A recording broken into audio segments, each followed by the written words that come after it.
আলু কাবলি খেয়ে মন ভরে গেছে। এবারে তৈরি হচ্ছে একটা নতুন ধরনের জিনিস, যেটার নাম আমরা জানি না। ঘেটে ঘর। আলু আছে, পেঁয়াজ আছে, দই দিয়ে দিই, দই দিয়ে দিচ্ছি একটু।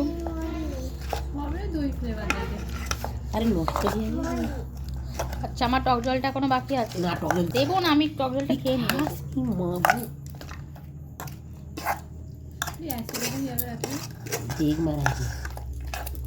তোমরা বুঝবে।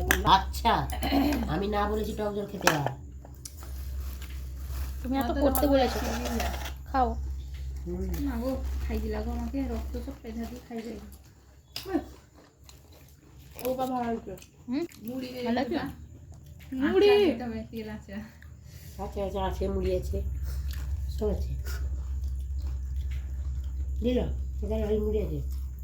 মুড়ি দিলে ভালো লাগে। মুড়ি খাবো? আমি মুড়ি দিতে হবে না এর মধ্যে।